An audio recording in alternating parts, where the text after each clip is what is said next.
compartir las experiencias, porque es un compartir para poder ir empoderarnos mejor de lo que son los temas base y central para nuestra práctica pedagógica. ¿Me permitiría, profesor, compartir pantalla?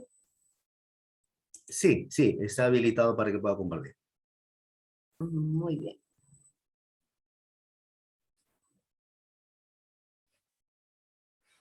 Ya.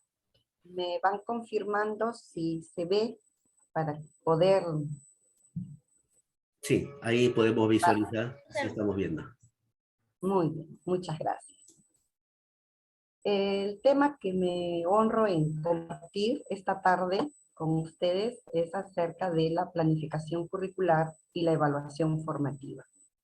Dos temas que es un binomio y tienen que estar enlazados. Uno no puede estar separado del otro, ¿no? Es como una causa-efecto. Entonces, la planificación curricular dentro de la educación básica, que nosotros la sustentamos con las RVM 094 y la 093 del 2020, es que centramos todo nuestro trabajo, nuestro quehacer pedagógico diario en nuestros espacios virtuales, ¿no? Ya hace 2 años no podemos decir dentro de nuestras aulas de clases, sino dentro de nuestras aulas virtuales. La 094, que es la resolución viceministerial, que es la norma que regula la evaluación de las competencias de todos los estudiantes de la educación básica. Como lo dijo bien el profesor, desde el primer ciclo hasta secundaria. Y la RVM 093, que son las orientaciones pedagógicas para el servicio educativo de la educación básica. Entonces, lo podemos sintetizar que la 093 nos habla de planificar y la 094 de evaluar. Son normas, no es que a alguien se le haya ocurrido esto deben hacerlo así, no. Y toda la educación básica seguimos la misma ruta. A diferencia de muchos cambios que se han dado, oportunamente dieron estas dos normas para atender la emergencia sanitaria que estamos viviendo desde el 2020.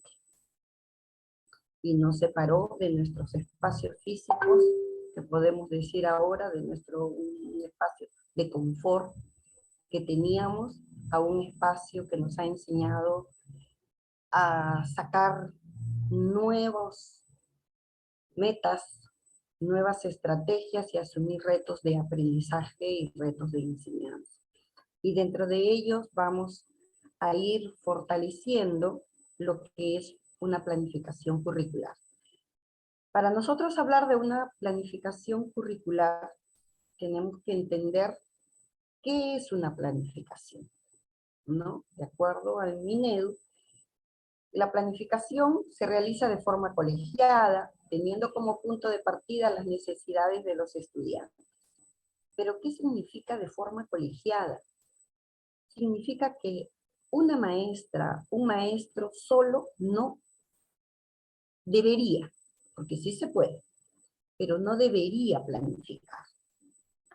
Porque cuando hacemos una planificación colegiada entre maestros, entre maestras, entre todos los integrantes de la familia institucional, es que se pueden atender mejor estas necesidades de nuestros estudiantes, para después ya en el aula atender sus intereses y las cosas fortuitas que podrían presentarse.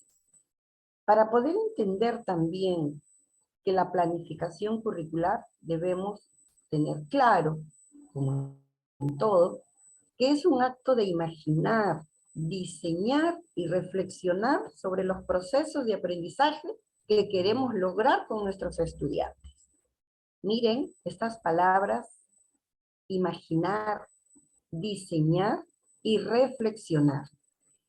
Porque la planificación curricular es un arte, no es solo una metodología ni una ruta a seguir, Nosotros ya tenemos las pautas que nos las marca el Ministerio de Educación mediante las diversas normas técnicas y dentro de las resoluciones viceministeriales que ajustan la conducción de esta planificación curricular durante el año lectivo.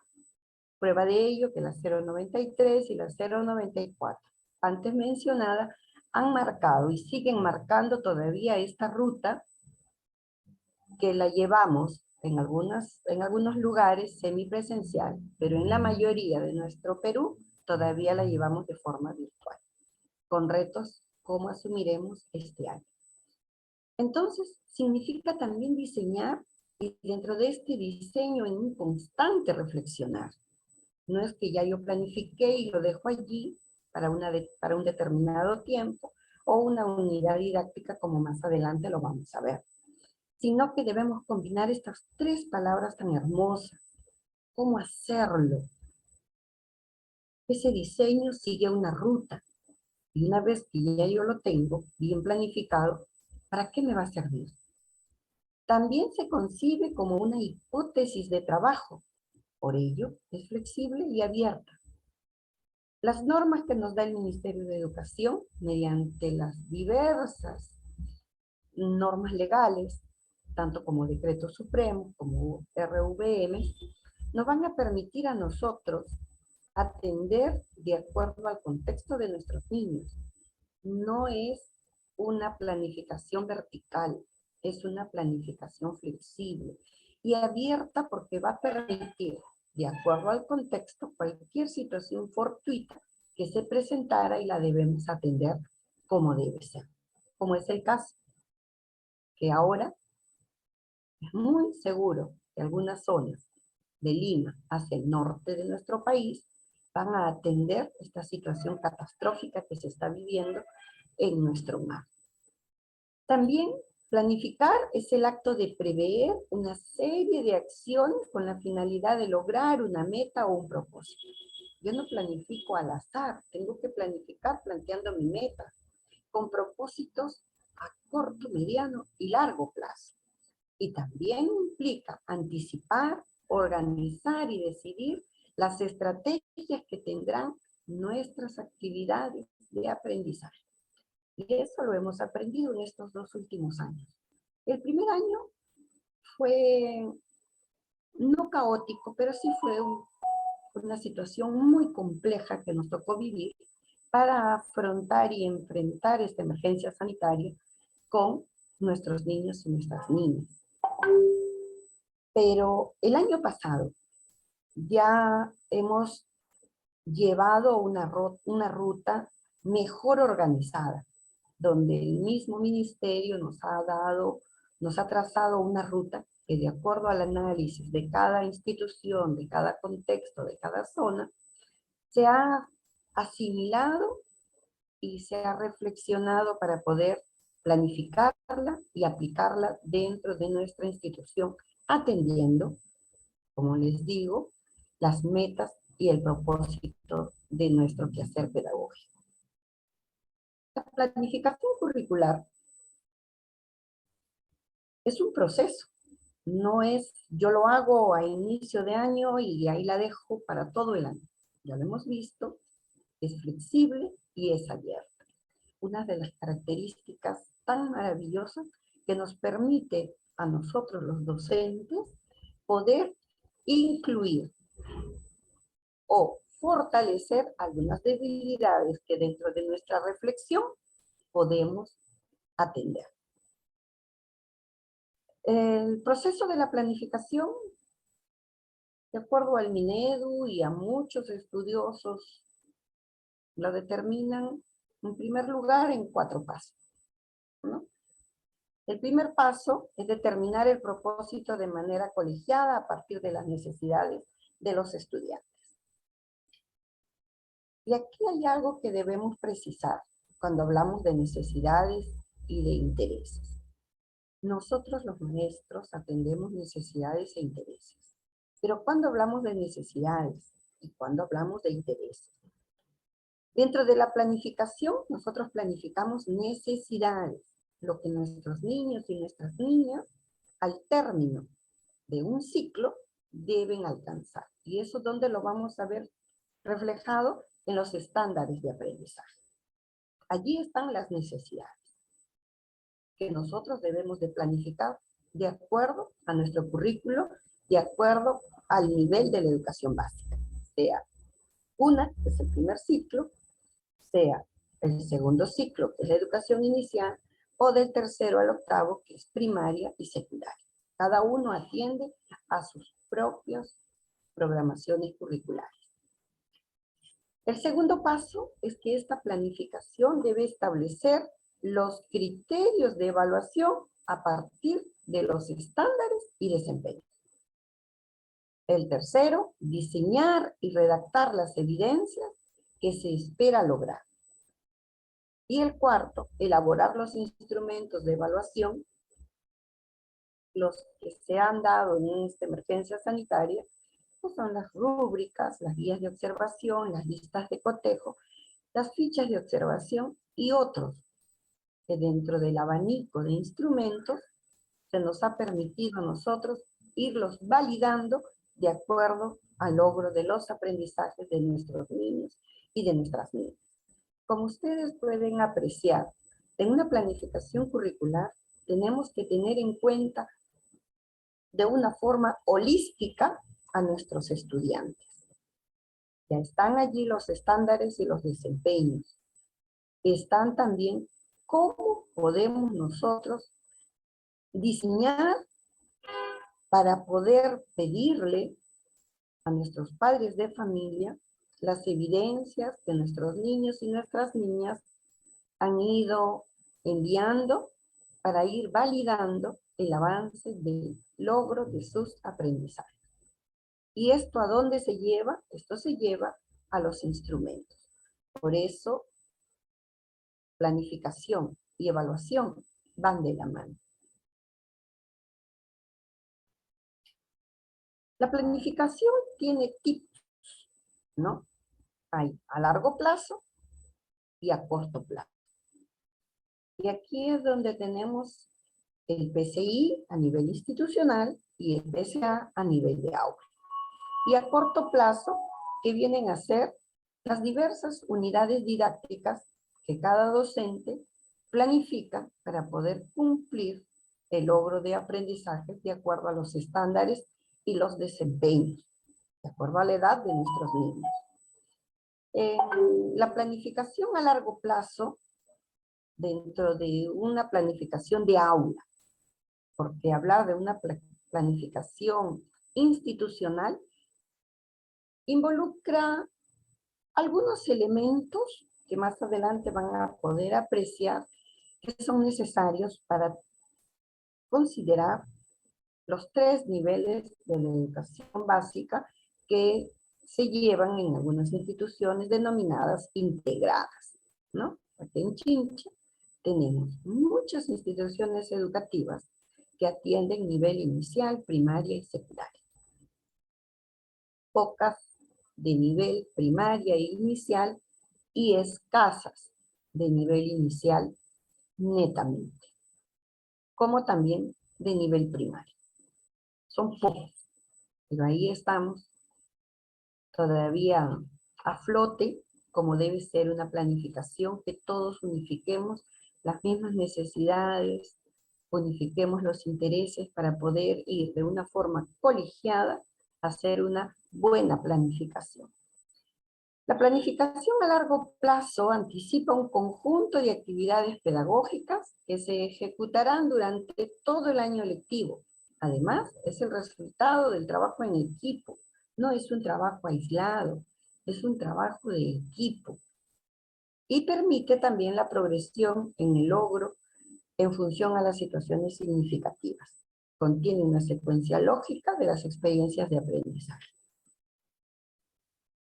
Como pueden apreciar, una planificación a largo plazo, por la experiencia que ya nos lleva esta atención de la emergencia sanitaria, nos ha permitido que el año 2021 sea mejor que el año 2020, que nos tocó afrontar y enfrentar retos muy complejos con el uso de la tecnología.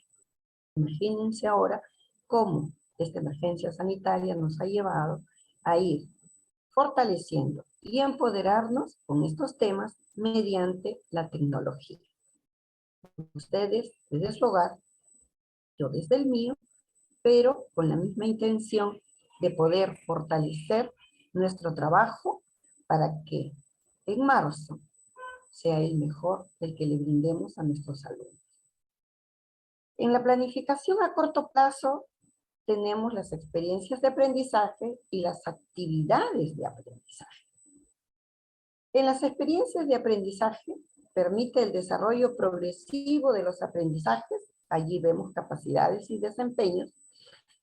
Contiene también los productos de acuerdo a las evidencias e instrumentos de evaluación en función de las situaciones significativas. Y contiene también, al igual que una planificación a largo plazo, una secuencia lógica de actividades de aprendizaje. Y las actividades de aprendizaje permite articular los procesos pedagógicos y didácticos con la finalidad de lograr competencias y aprendizajes significativos. Contiene a los productos que evidencian las características en función de los desempeños precisados o criterios de evaluación. También lleva una secuencia lógica de procesos con la finalidad de acomodar nuevos aprendizajes y reflexionar de lo aprendido. Pueden darse cuenta que esta planificación que estamos atendiendo en este contexto sanitario ha variado, donde nosotros en un contexto presencial denominábamos que las planificaciones a corto plazo eran las unidades didácticas. En cambio ahora, estos proyectos de aprendizaje o unidades de aprendizaje se han convertido en las experiencias de aprendizaje. Estas experiencias que nos ha brindado la web y la ruta que nos dio el Ministerio de Educación desde el 2020 a través de la estrategia Aprendo en Casa. El año pasado ya nos diseñó la ruta de las experiencias número 1 hasta la experiencia número 14 y que estaba diseñados en un intervalo de tiempo de 2 semanas. Y la experiencia y la planificación a corto plazo se han convertido ya para nosotros las actividades de aprendizaje.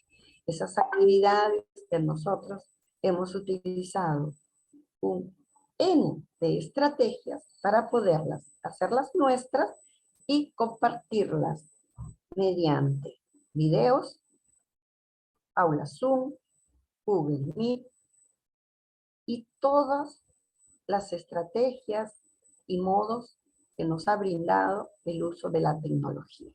Eso nos ha permitido a nosotros atender la educación en esta emergencia sanitaria mediante estos tipos de planificación que se han rediseñado en estos tiempos de emergencia sanitaria. No ha variado, solo que se ha adaptado a esta emergencia sanitaria. Porque si nosotros vamos a la parte del Ministerio de Educación en lo referente a planificación, vamos a encontrar la de largo plazo, que viene a ser el PCI y el PCA, y a corto plazo las unidades didácticas y las situaciones de aprendizaje. Pero en este contexto no podemos hablar de un proyecto de aprendizaje, de una unidad de aprendizaje, porque esto conlleva una secuencia lógica, pero de una interacción con nuestros niños y niñas, con nuestros adolescentes. No como lo hemos venido afrontando y enfrentando las experiencias de aprendizaje, porque no hemos hecho la llamada y determinante negociación. Esa palabrita de negociación que es lo que en una educación presencial sí la hemos llevado y allí es donde engalanábamos los intereses de nuestros niños. En cambio, en este contexto de emergencia sanitaria nos ha llevado a priorizar o a tener en primer lugar en nuestra planificación las necesidades. ¿Qué necesita mi niño de 3 años? ¿Qué necesita mi niño de 8 años? ¿Qué necesita mi joven o mi adolescente de 14 años? Y eso es lo que está planteado mirando el estándar de aprendizaje, sus desempeños, y ha sido planteado por un conjunto de expertos en la estrategia Aprendo en Casa. Las diversas formas como se llevaron, pero nos ha permitido a nosotros, los docentes, tener todas estas herramientas para poder analizarlas y aplicarlas en nuestros espacios virtuales con nuestros niños, con nuestras niñas. La planificación como tal, así como están los tipos de planificación, también tiene sus elementos, ¿no? Y empecemos con la planificación anual.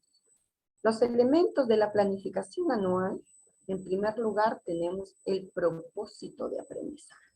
¿Y qué viene a ser el propósito de aprendizaje? En el propósito de aprendizaje nosotros debemos de tener bien claro las competencias, las capacidades, los estándares y sus desempeños. Eso lo encontramos en cada planificación curricular y programa curricular de acuerdo a los niveles de educación. ¿Cuáles son para primer ciclo hasta el 8º ciclo?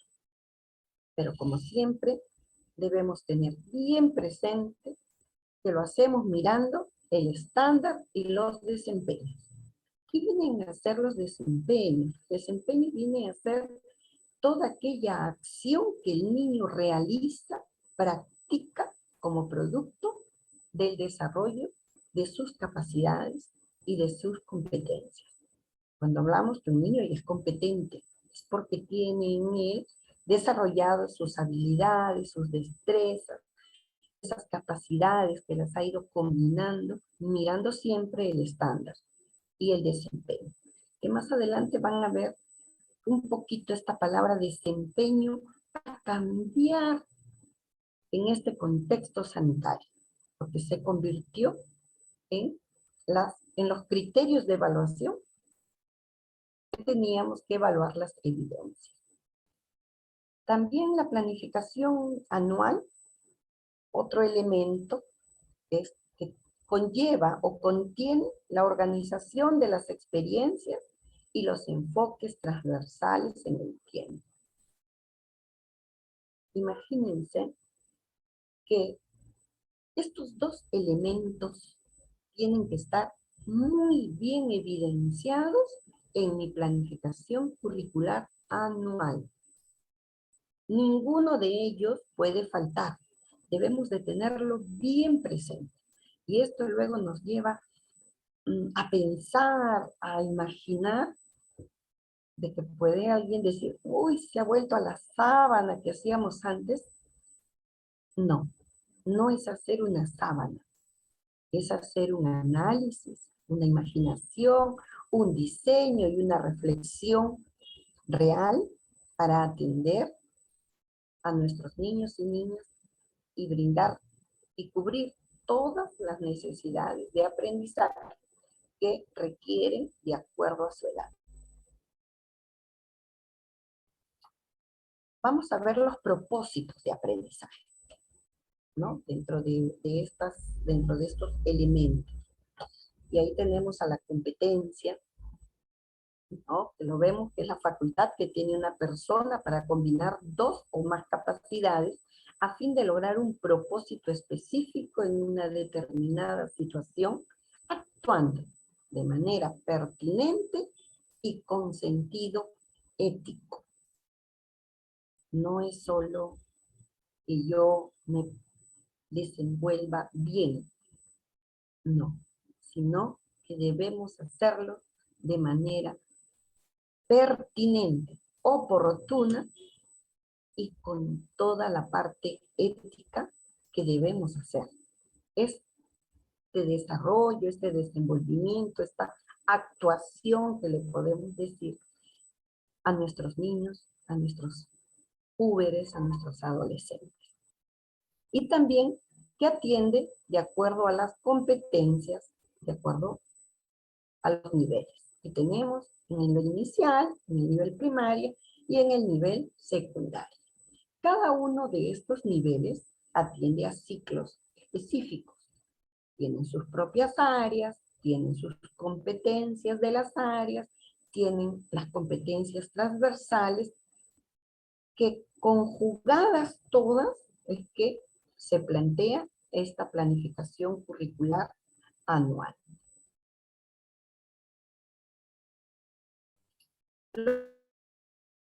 Los propósitos de aprendizaje también tenemos las capacidades. Cuando nosotros vamos a hablar de capacidades, debemos comprender bien que son los recursos para actuar de manera competente. Y estos recursos los constituyen los conocimientos, las habilidades y las actitudes que los estudiantes utilizan para afrontar una determinada situación. Estas capacidades suponen operaciones mentales menores a las implicancias en las competencias, toda vez que en una competencia son más complejas. ¿Cómo podemos nosotros evidenciar que nuestros niños, nuestras niñas, hacen uso de estos recursos para decir que son competentes?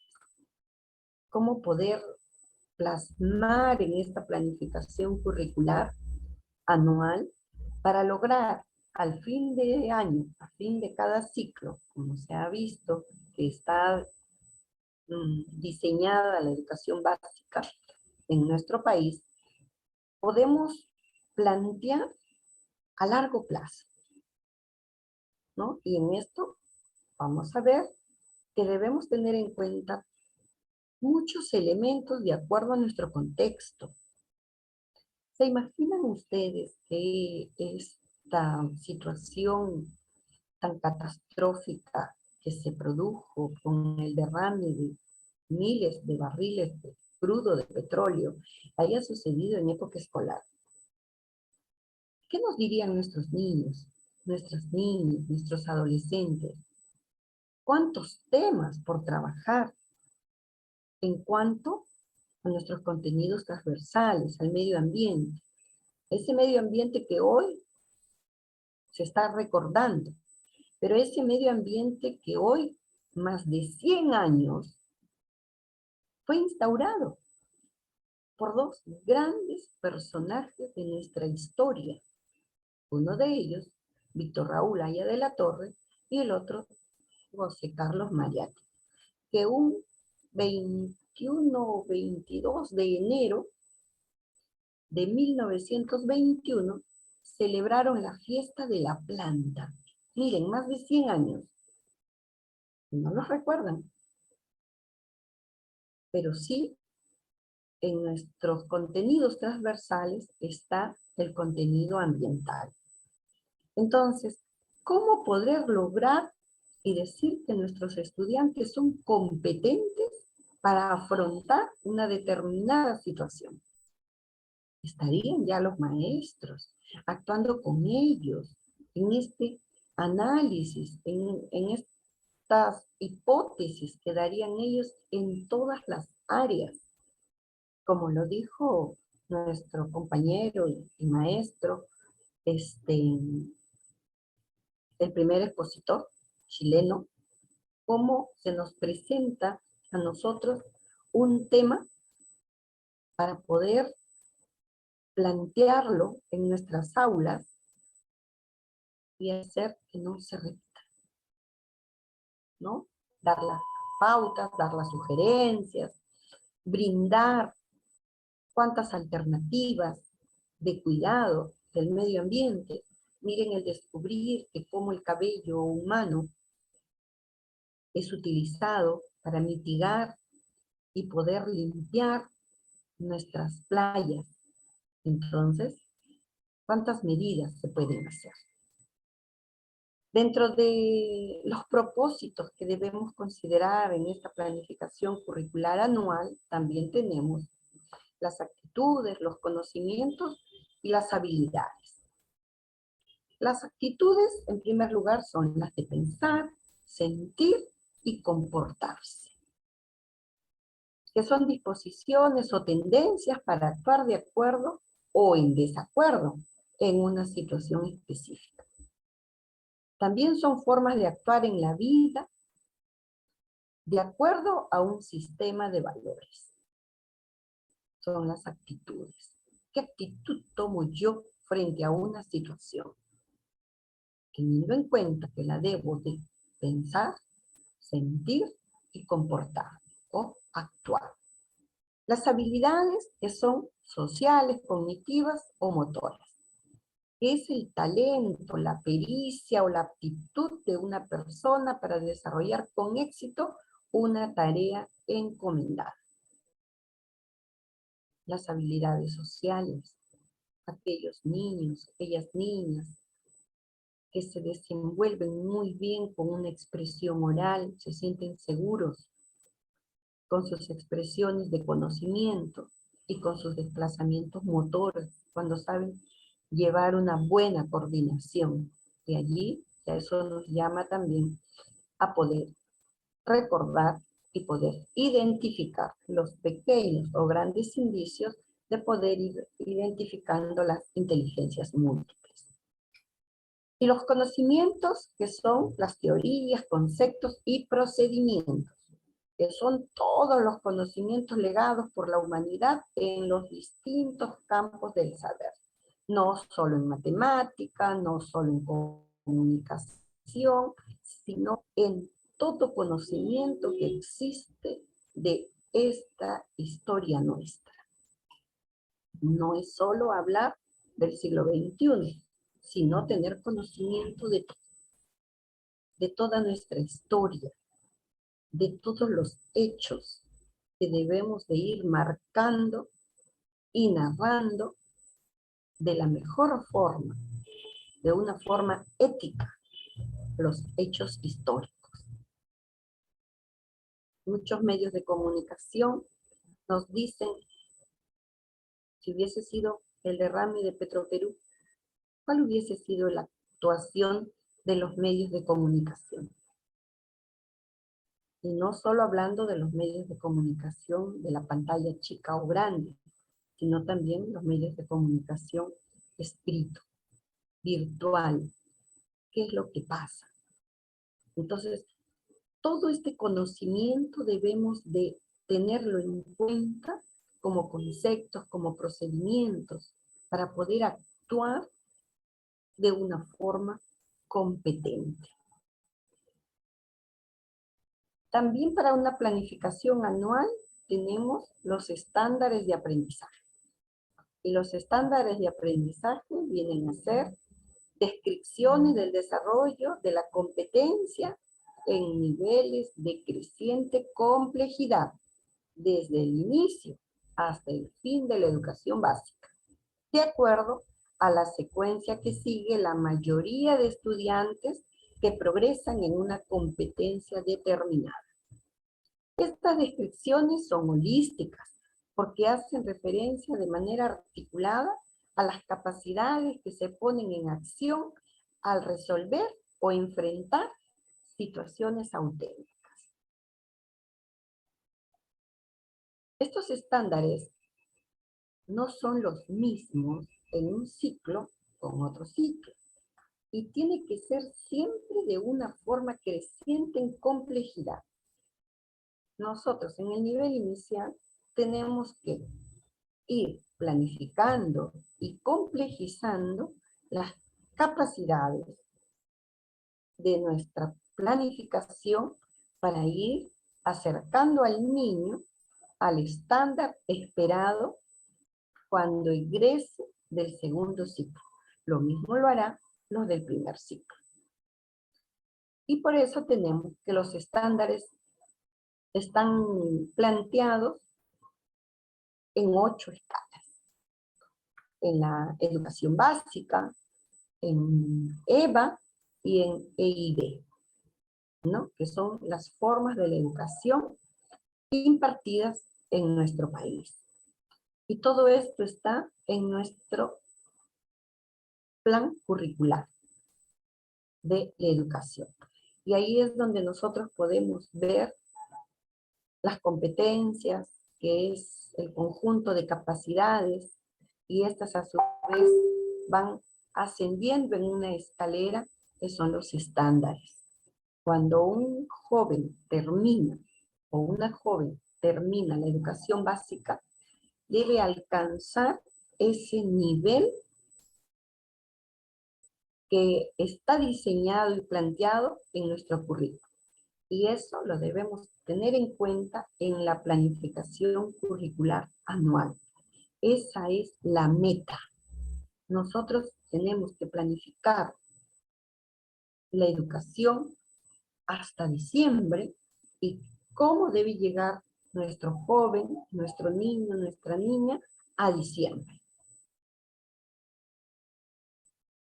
También aquí, dentro de estos propósitos de aprendizaje, tenemos los desempeños y los criterios de evaluación. Esta palabrita que ha sido en este contexto sanitario también incluido el primer y segundo ciclo, ¿no? Porque nosotros solo hablábamos de desempeños. En educación primaria, hacia adelante, se habla de criterios porque la educación, de acuerdo al desarrollo humano, por Piaget, el desarrollo cognitivo, empiezan a plantear criterios específicos de acuerdo al aprendizaje. ¿Sí? Ese desarrollo cognitivo, nosotros están los niños ya con su desarrollo operacional a partir de los 6, 7 años, pero antes están en preoperacional. Por ello es que los desempeños no son planteados de una forma rígida ni vertical.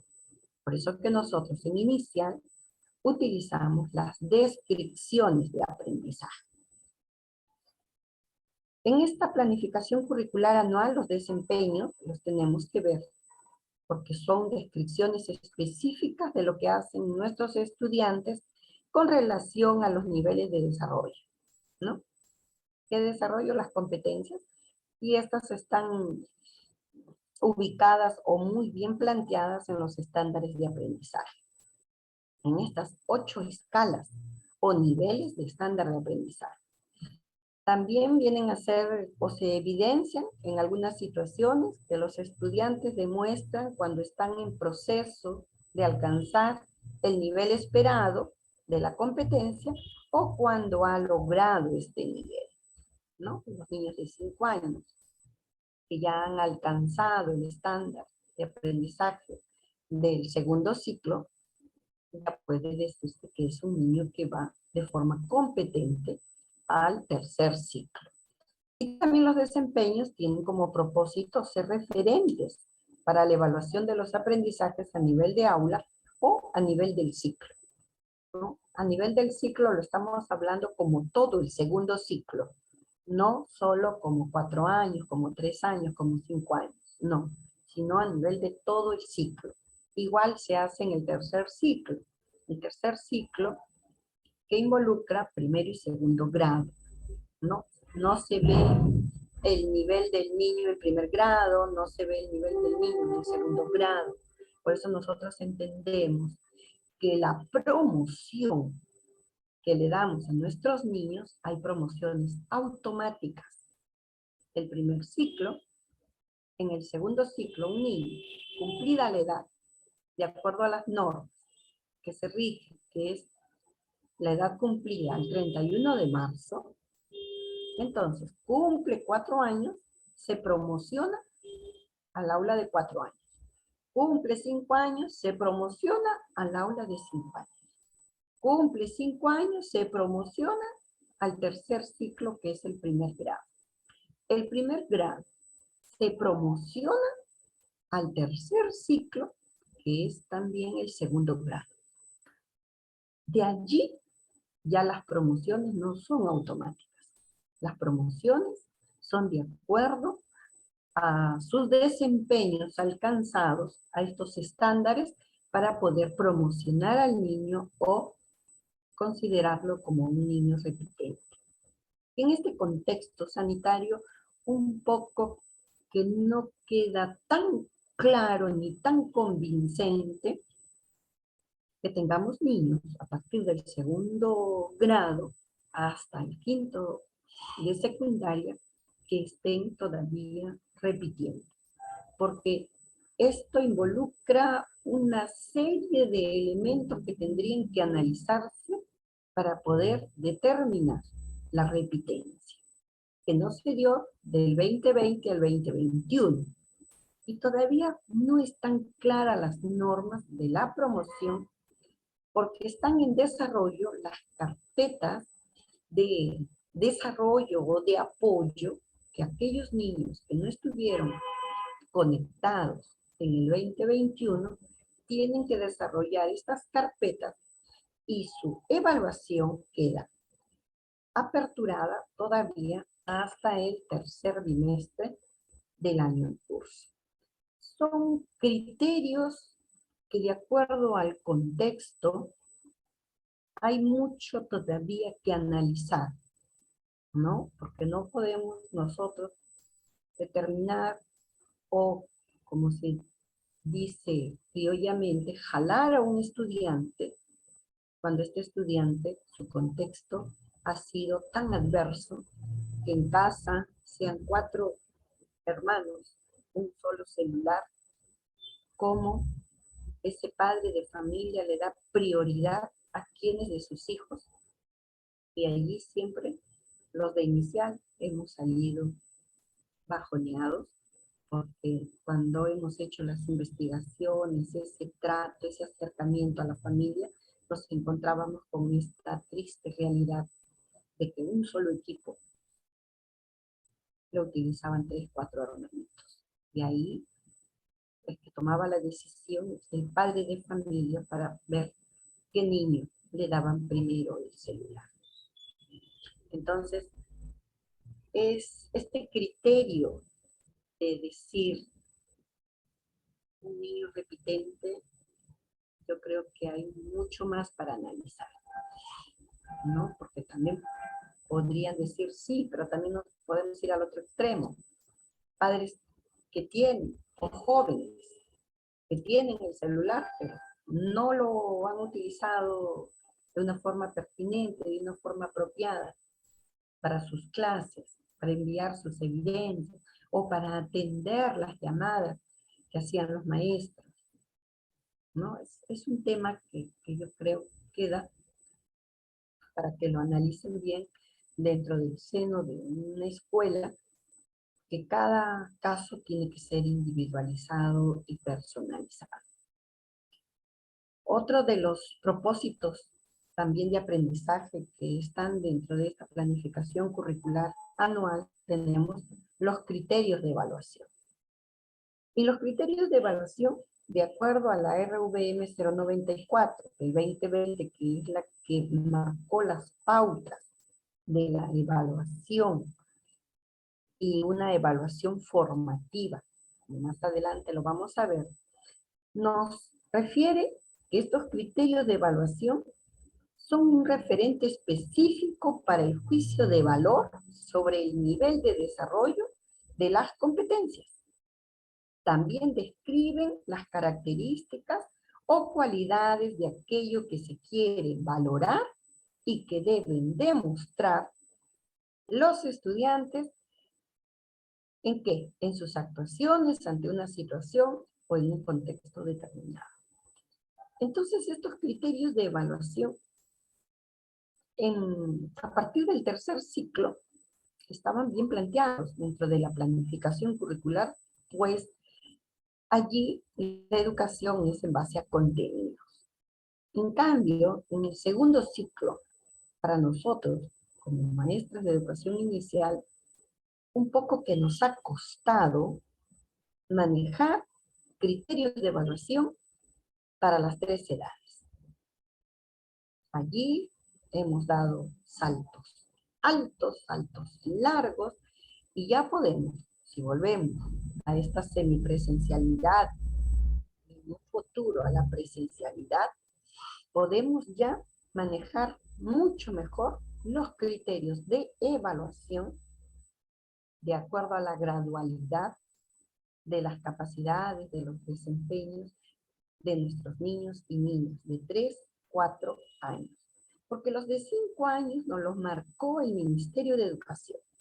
Con la estrategia Aprendo en Casa y la estrategia de la web nos facilitó y nos centró la ruta, que eso fue para nosotros en las escuelas leerlas, analizarlas y replantearlas de acuerdo a nuestras necesidades que teníamos que atender a nuestros niños y niñas.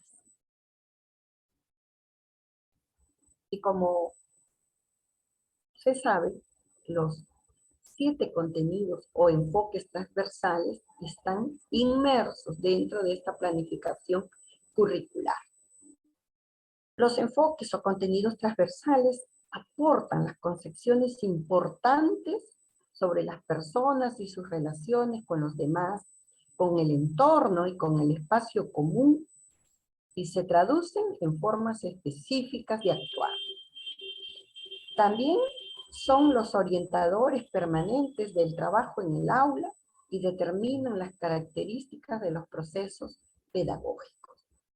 Estos enfoques transversales tienen que recrearse en una situación específica de aprendizaje. Todos, los 7 tienen que recrearse, los tenemos que volverlos dinámicos dentro de esta situación de aprendizaje. Para nosotros poder trabajar los temas de las necesidades que debemos atender en nuestros niños y nuestras niñas. No me puedo imaginar, como profesora de aula que soy, al igual que muchos de los que están aquí, hacer un tema donde yo no tenga presente la atención a la diversidad. Ustedes saben que este contexto virtual nos ha permitido a nosotros atender niños de diferentes zonas. Así, cuando se dio la emergencia sanitaria en el 2020 y vimos cómo las poblaciones de Lima regresaban a sus zonas de orígenes y cómo iban saliendo y cómo el gobierno o el Estado un poco que los detenía para que no propagaran de una forma más rápida el virus, eso también permitió que estos alumnos que estudiaban en Lima sean atendidos en provincias, ¿no? Muchos de ellos, aún regresando a su zona, seguían siendo atendidos en sus escuelas de Lima y viceversa. Entonces, yo no me imagino cómo no atender o tener presente en una situación de aprendizaje este enfoque. ¿Cómo no tener presente en un tema, sea cual sea el área, de tener el enfoque intercultural, la igualdad de género, la parte ambiental, la búsqueda de la excelencia, la orientación al bien común y algo tan elemental, el enfoque de derechos? Si ustedes ven, y podrían preguntarse, sí, pero ¿cómo lo podría hacer? Ahí viene esa parte bonita que se dijo al inicio, la imaginación. Y todo siguiendo la ruta de un diseño, y que este diseño nos lleve a reflexionar. Si nosotros como maestros no reflexionamos y nos quedamos solo en el diseño que tuvimos en el 2019, y lo hemos querido seguir aplicando en el 2020, en el 2021, sin analizar, sin leer las normas técnicas que han sido emanadas para la conducción del año escolar, o estas resoluciones viceministeriales que se plantearon para hacer la planificación, cómo llevar una evaluación desde este contexto, el uso de la tecnología, la búsqueda de la excelencia. ¿no? Entonces, todos nosotros tenemos que seguir ese diseño y reflexionar. Este 2022, ¿cómo lo voy a asumir? Si ya por allí me están diciendo que va a ser semipresencial, ¿cómo va a ser? Ya nuestros niños están siendo vacunados, ¿no? Los menores de 12 años con comorbilidad son los primeros en ser vacunados. Y luego, conforme vayan avanzando, se va a ir ampliando hasta 5 o 6 años, creo que es lo que ha dado el MINSA para las vacunas. Entonces, esto nos puede llevar a pensar que para marzo ya todos deberíamos de trabajar de forma semipresencial. Pero esto también lleva un proceso. Hasta ahora no sería responsable que un director, salvo excepciones, dijera, va a ser presencial, ¿no? Porque hablar de una educación semipresencial nos lleva a un doble esfuerzo, ¿no? A un doble esfuerzo porque tendríamos que continuar con esta metodología de enseñanza, con los diversos canales virtuales, herramientas tecnológicas, y atenderlos también en nuestras aulas con las medidas sanitarias que ha dado el MINSA. Y para ello ya se nos está hablando de un tema, ¿no? ¿Cuántos ya vamos escuchando la educación híbrida? ¿Qué es? ¿No? Eso ya va a ser un tema. Anótenlo, que si me olvido compartirla, por allí me lo hacen recordar más adelante, ya para no perder la hilación de este hermoso y elemental tema que es la planificación curricular anual. Luego aquí, y miren que esto es una sugerencia de maestros excelentes que se dedican más al estudio de esta enseñanza-aprendizaje virtual en este entorno virtual, ¿no? No es solo que uno lo ha analizado, ¿no? Es un elemento colegiado, y ahí está, que es el magíster, el profesor Hernán, que comparte todos sus análisis, y para uno hacerlo nuestro es porque lo tenemos que entender. Así como la tecnología y el internet es un océano de información, ese océano nosotros tenemos que ser muy responsables en lo que elegimos para poder hacerlo nuestro. Es como cuando se habla de una escritura o de una redacción, ¿no? O de una publicación, es mejor específico y más pertinente el ejemplo, ¿no? En una publicación. Para uno no ser catalogado como copia y pega, ¿no? Entonces, ¿cuáles son las estrategias que se nos sugieren? Es el parafraseo. Entonces, en lo virtual no hay un parafraseo, pero sí hay un análisis de un documento o de una noticia y la hacemos nuestra, pero después de un análisis. Y dentro de ese análisis es de que comparto con el profesor Hernán este esquema de planificación curricular anual sugerido. No olvidemos que las pautas están en las normas legales.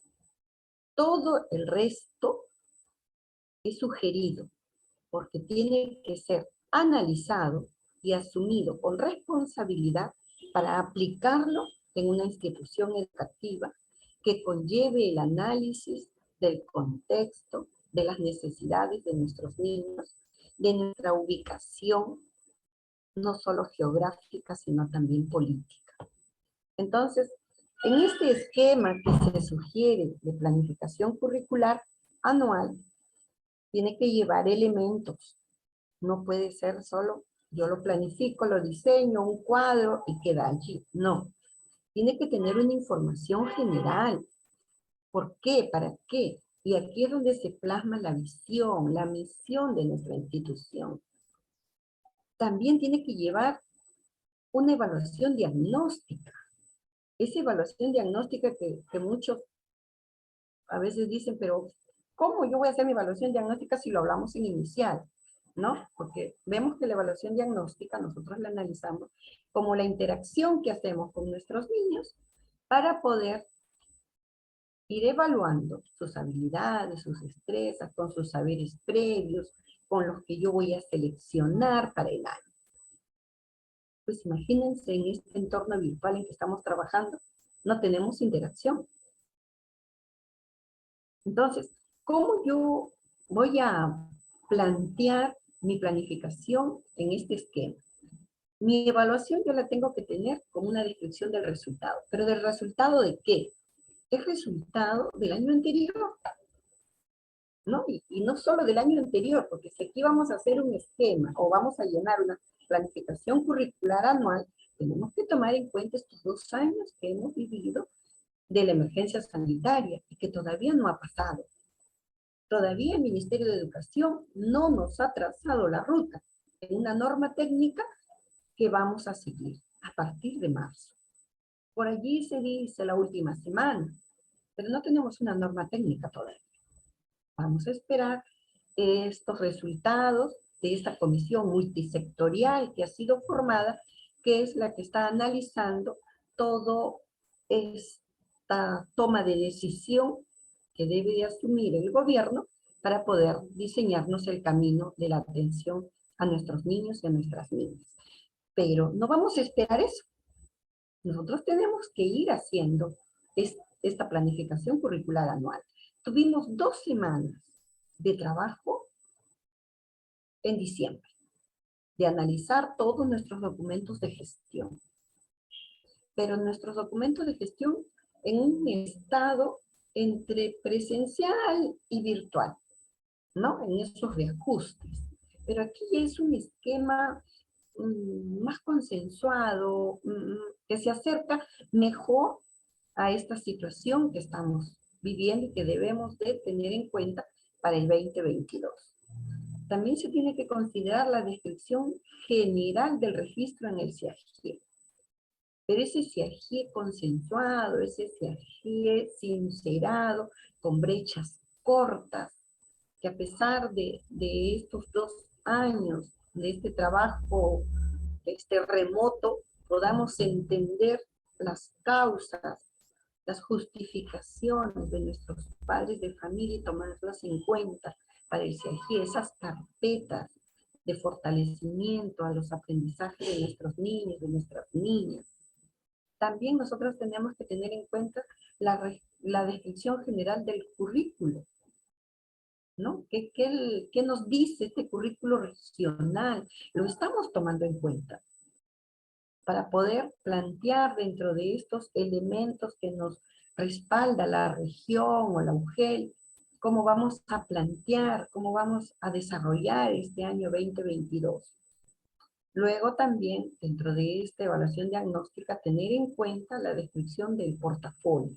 Este portafolio que muchos dicen, sí, pero los padres no nos los han dado. Pues entonces, ¿qué hemos hecho nosotros como maestros? Porque nuestros padres han hecho sus propios trabajos, sus propias evidencias. Entonces, esas evidencias pedagógicas o no, actuadas o no, nosotros las hemos recopilado. Hemos hecho un portafolio de cada uno de nuestros niños, o por lo menos el análisis por edades, por salones, para poderlas tener en cuenta en esta planificación curricular anual. Y tener en cuenta también en esta evaluación diagnóstica las necesidades de aprendizaje.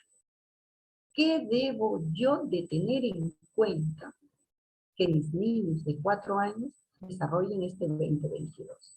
Mis niños de 5 años, los de 6 años, los de 10, los de 11, los que han salido de primaria, secundaria. ¿Qué necesidades?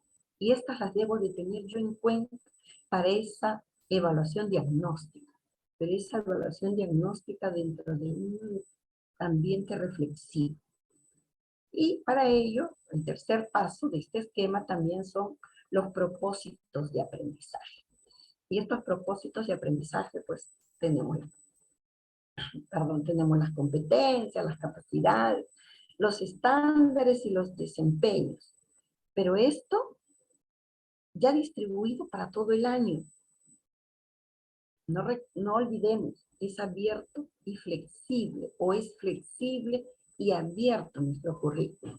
Por lo tanto, no temamos en planificar para todo el año, porque dadas las circunstancias, por las características que tiene nuestro currículo,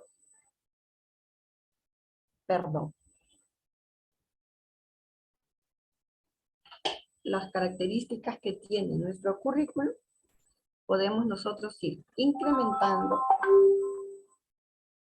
nosotros podemos ir atendiendo las circunstancias que se van presentando. Pero para ello debemos ya tener planificado para todo el año.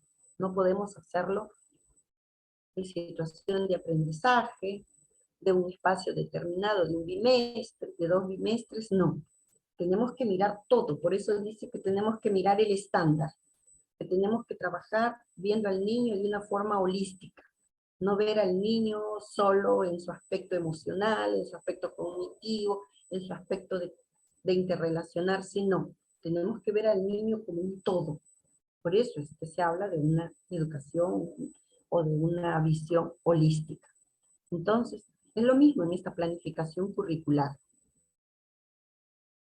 También tener en cuenta, como mencionaba, los enfoques, las áreas, los valores, esos valores que están planteados y seleccionados en el PCI, esas actitudes observables que va a conllevar cuando yo trabaje un enfoque, quiere evidenciar el valor, qué actitud observable debo de lograr en mis niños y mis niñas de acuerdo a la edad que yo voy a atender este año. También tener en cuenta la calendarización del año lectivo. ¿Cómo vamos a estar este año? Igual, por bimestres, por cada bimestre un espacio de descanso para los padres y para nosotros, los maestros, analizar y reflexionar lo que hemos avanzado, qué nos está yendo bien, qué debemos de fortalecer y qué no debemos de seguir aplicando. Y también tenemos los títulos de las experiencias y situaciones significativas. Estos títulos de las experiencias, como les expliqué, vendrían a ser los títulos de las unidades didácticas, ¿no? Y que aquí solo se habla de experiencias. No olvidemos que una unidad de aprendizaje y un proyecto de aprendizaje atiende otra ruta. Por lo tanto, aquí no podemos hablar de unidad, de proyecto, pero sí hablamos, de acuerdo a la web, de acuerdo a la estrategia Aprendo en Casa, de experiencias y de situaciones significativas. Ya nos las marcó la estrategia Aprendo en Casa. Tenemos de dónde analizar cómo nos fue, qué nos fue mejor, qué nos fue por allí, qué nos faltó como escuela, yo como maestra, esforzarme un poquito más.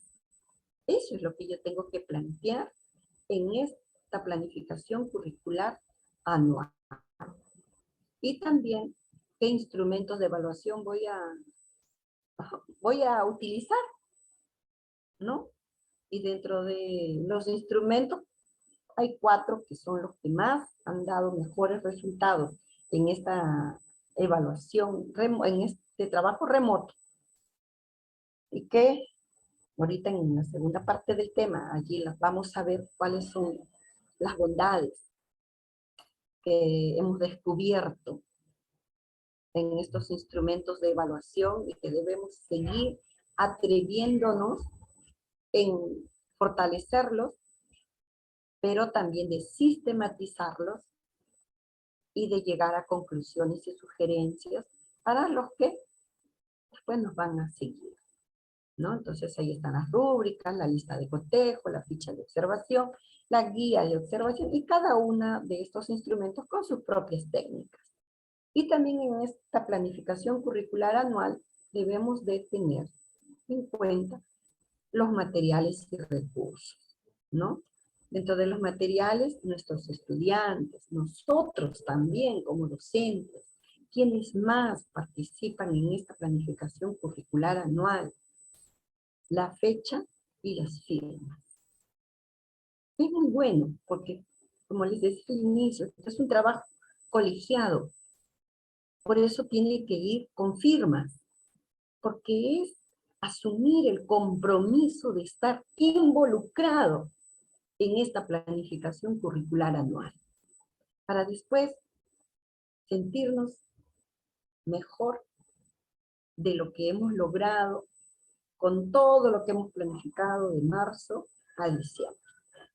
Hasta aquí, estimados colegas, porque somos colegas, más que el cargo y el tiempo de experiencia que les llevo, un poquito más de ventaja, nada más, pero todos somos colegas. Soy profesora de aula, soy directora, he sido capacitadora. Por lo tanto, me siento igual, uno más que ustedes, en compartir esto, que quienes se dedican al análisis de llevar mejor este año, en compartirles este esquema, que sí, después de un análisis es un esquema que nos va a llevar a mejores resultados, porque todos somos conscientes que la emergencia sanitaria todavía no se va a ir tan rápido, ¿no? Entonces, tenemos que sumar esfuerzos, hacer este trabajo colegiado en nuestras escuelas, en nuestras redes, en nuestros grupos de WhatsApp. No olvidemos que el aprendizaje se siente y se fortalece mejor cuando lo compartimos con otros. Ninguna información la debemos guardar. Al contrario, cuanto más rápido le demos vuelta a una información, muchos van a hablar igual que nosotros. Y mejor. Entonces, hasta aquí, profesor, las preguntas que tengan las anotan. Por favor, usted le pido que las anoten para poder avanzar con el segundo tema. Son dos temas que están concatenados, ¿no? Es un binomio. No se puede hablar solo de planificación si no hablamos de evaluación. Y también la evaluación es un tema un poco extensa, como ha sido la planificación, ¿no? Así que, con su permiso y el de todos, voy a pasar a lo que es la evaluación formativa y a hablar, pues, lo que viene a ser la RVM 094, que es la norma donde se regula la evaluación de las competencias de todos nuestros estudiantes de la educación básica en este tiempo virtual que estamos viviendo desde el 2020.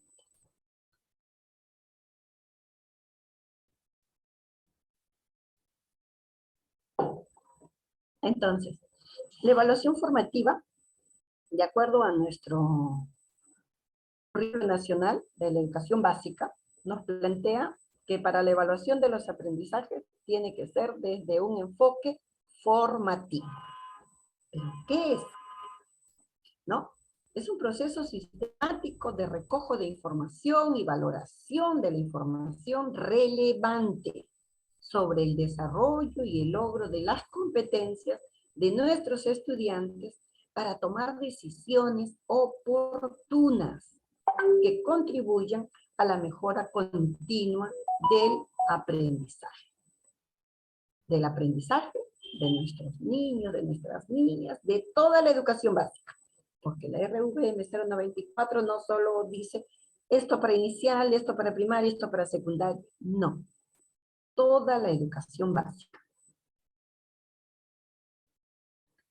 La evaluación formativa enfocada en competencias busca valorar el desempeño de los estudiantes al resolver situaciones retadoras. Miren, valorar el desempeño. Identificar el nivel actual en el que se encuentran los estudiantes respecto de las competencias.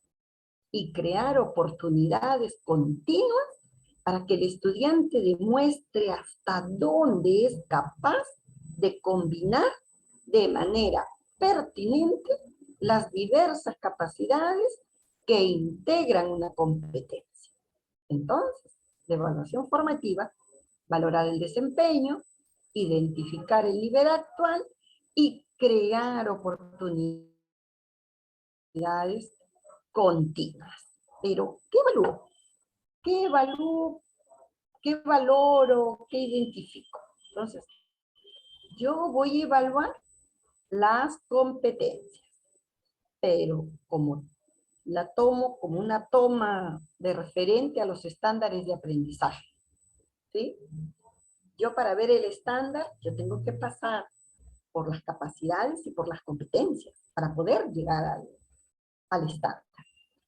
También cómo se describe en el desarrollo de una competencia y se define lo que se espera deben lograr al final de la educación básica. ¿Y para qué se evalúa? No solo se evalúa a nivel de estudiante, también lo evaluamos a nivel de docente. A nivel de estudiante vamos a lograr que los estudiantes sean autónomos, que nuestros estudiantes aumenten la confianza para asumir sus desafíos, ¿no? Que esta evaluación no sea de una forma discriminatoria, ni que los etiquetemos, no. Es para llevarlos a que asuman retos, que también le decimos los desafíos.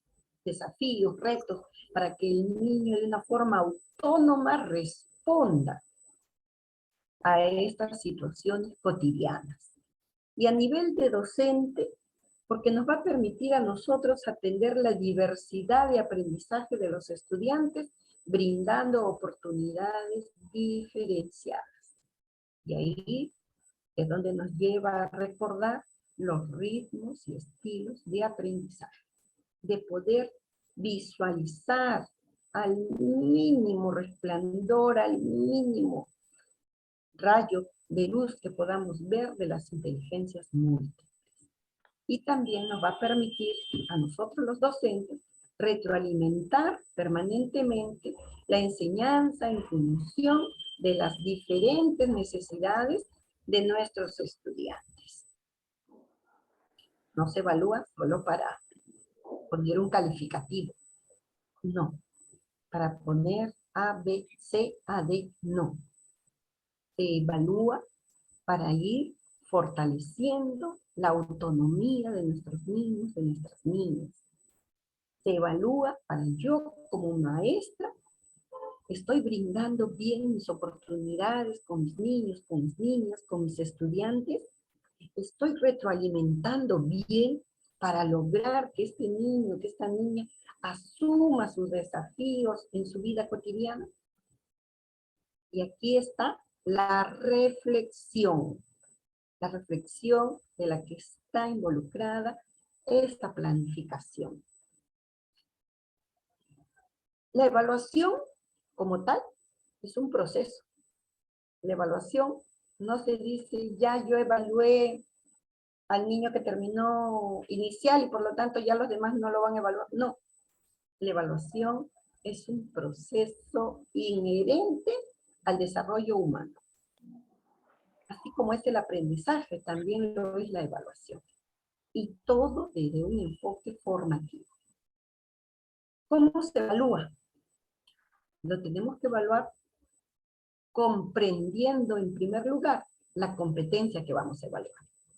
Si yo no tengo pleno conocimiento de la competencia que estoy desarrollando en mis situaciones de aprendizaje, entonces no voy a plantear una buena evaluación formativa, ni mucho menos voy a poder plantear bien mi criterio de evaluación y pedirle al padre de familia o al alumno que me envíe una evidencia de aprendizaje para yo poder merituar y decir cómo está logrando las necesidades de su aprendizaje. Tengo que comprender la competencia. Miren, comprender es más que conocer. La comprensión me lleva a mí a una lectura y a un análisis. ¿Qué significa la competencia? Que yo estoy trabajando con mi niño, con mi niña, con mi joven, con mi adolescente. Luego que ya yo comprendo bien la competencia que voy a evaluar, tengo que analizar el estándar. No olvidemos que nosotros tenemos que llevar siempre la evaluación a la salida de nuestros niños, de nuestras niñas, de nuestros jóvenes, de nuestros adolescentes. Ese aprendizaje del ciclo. Por eso la educación básica está planificada por ciclos de aprendizaje. Primer ciclo, segundo ciclo, tercer ciclo, cuarto ciclo, 5 ciclos, 7 ciclos y en 8 niveles de estándares de aprendizaje. ¿Cómo empieza el niño desde cuna? ¿Cómo debe terminar al egresar de la educación básica? Ese es el estándar. También yo debo de seleccionar y diseñar mis situaciones significativas. Porque el proceso de evaluación no está dado, bueno, le voy a aplicar a mis niños este bimestre tal instrumento de evaluación porque yo quiero recoger información y ver qué le voy a enseñar el próximo bimestre. No, no es así. Por eso nuestra planificación curricular anual nos va a ir marcando hitos para poder desarrollar nosotros todas las situaciones de aprendizaje que debemos de atender en una determinada edad. ¿Cómo se evalúa también? Yo debo de utilizar los criterios de evaluación para poder construir mis instrumentos de evaluación. No olvidemos, el currículo nos propone un abanico inmenso de instrumentos de evaluación, pero es en nuestro quehacer diario, en nuestra práctica, donde nosotros vamos validando estos instrumentos con sus técnicas apropiadas. Y desde hace 2 años ya utilizamos toda la educación básica, criterios de evaluación. Pero estos criterios tienen que ser bien planteados mirando el estándar de aprendizaje. También yo para evaluar tengo que comunicar a mis estudiantes en qué van a ser evaluados y los criterios que voy a tener en cuenta. Miren cómo ha cambiado este proceso de evaluación. Recordemos todos los que están en la sala, cualesquiera sea la edad, cuando estudiamos la educación básica regular, porque así era antes, educación básica regular. ¿Cómo nos evaluaban? Bueno, yo ni qué les digo a mí cómo me evaluaban, yo creo que a todos les llevo bastante camino ya que recorrí, ¿no? Pero ustedes, maestras, maestros jóvenes, ¿cómo fueron evaluados en secundaria? Sus maestros les decían, bueno, ahora les voy a evaluar de esta forma, estos criterios son los que van a tener en cuenta para su evaluación. No, ¿cierto? No. Pero ahora sí, ¿y saben por qué? Y no es porque ya se les esté dando las respuestas, no. Miren que es muy diferente un criterio que se le va a evaluar al alumno que se le diga la pregunta. Son cosas diferentes. Pero sí que el alumno, ustedes como maestros ya saben qué temas deben de priorizar para tal área, para tal instrumento. Miren las evaluaciones que se dan año a año. A nosotros nos dan, ¿no? Lo que anteriormente se le llamaba prospecto, ¿no? Cuando uno iba a ingresar a una universidad, a un instituto pedagógico, tecnológico, ¿no? Se nos da. Que ahora ya se desarrollan hasta la CEPU, CEPRE, bueno, en fin, tantas estrategias que se utilizan para uno tener conocimiento. ¿Qué debo priorizar yo para cómo me voy a desenvolver, cómo me voy a desempeñar en esta sociedad de la cual soy parte importante? Yo tengo que tener conocimiento de esto. Igual, nuestros alumnos también deben de tener conocimiento de lo que van a ser evaluados. Yo no puedo decirle al niño, A ver, desarrollo. A ver, ese audio, por favor. Yo no puedo decirle al niño, a ver, aquí les voy a colgar una serie de preguntas y dentro de unos minutos voy a llamar a fulano mengano para que me responda, ¿no? O estoy en sala Zoom, a ver, esta pregunta respóndemela, esta es una evaluación, como anteriormente se hacía, ¿no? Las evaluaciones orales, evaluaciones escritas, presentación de cuadernos, y una serie de estrategias que se utilizaban en la educación básica regular como parte del proceso de una evaluación. Pero una evaluación que para su tiempo fue válida. En cambio, para estos nuevos tiempos, esta es la evaluación que es pertinente para la educación básica. Entonces, también dentro de esta evaluación formativa yo tengo que tener en cuenta esa comunicación que debo darle a mis alumnos, a mis alumnas. Y en la educación inicial, esa información se la tengo que dar al padre de familia o al adulto responsable que está acompañando a mi niño, a mi niña, en este espacio virtual, para que me apoye y sepa qué es lo que yo espero de mis niños, de mis niñas menores de 5 años. Y en el caso de los ciclos más avanzados, el niño, la niña o el estudiante debe de tener bien claro estos criterios que van a ser evaluados. Luego también, dentro de este proceso de la evaluación formativa, tenemos que valorar el desempeño actual de cada estudiante a partir del análisis de las evidencias, ¿no? Las evidencias hay de dos tipos, ¿no? Las actuadas y las demostradas, ¿no? O las evidencias escritas, que le llamamos, ¿no? A las fotos, más que nada a las imágenes que nos han enviado los padres.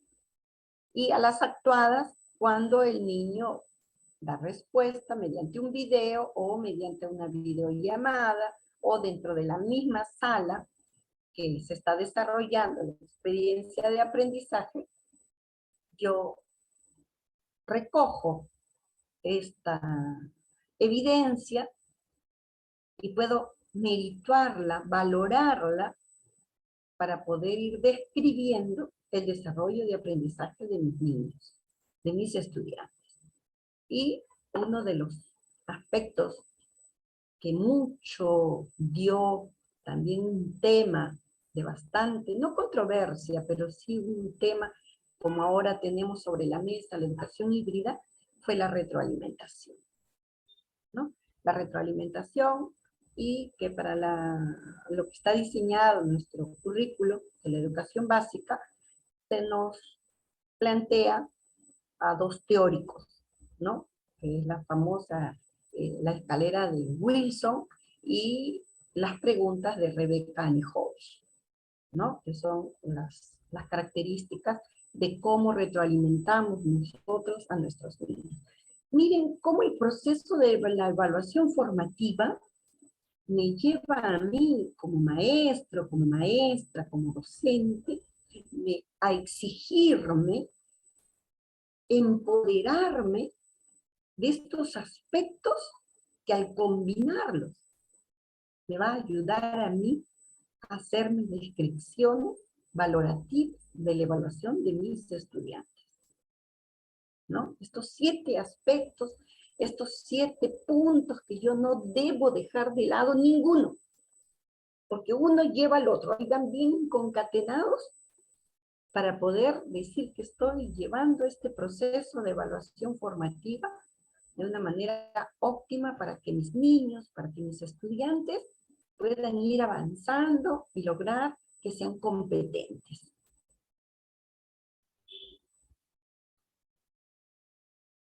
En la retroalimentación, ¿no? Ahí está, que es la RVM 094 del 2020, que es la norma que regula la evaluación de las competencias de los estudiantes de educación básica.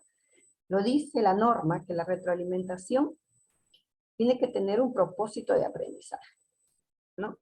¿Qué espera que logre el estudiante, qué sabe hacer o qué ha aprendido el estudiante, qué debe hacer para seguir aprendiendo. Y todo esto que responda a ese propósito de aprendizaje y que sea devuelto al maestro por los medios que se hayan establecido las evidencias, ¿no? Y estas evidencias vienen a ser el nivel de logro que alcanzó en la competencia. Estas evidencias que hemos recibido, hemos recogido de nuestros estudiantes, lo que nos va a permitir a nosotros como docentes merituarlas y ubicarlos en un calificativo o con descripciones de aprendizaje.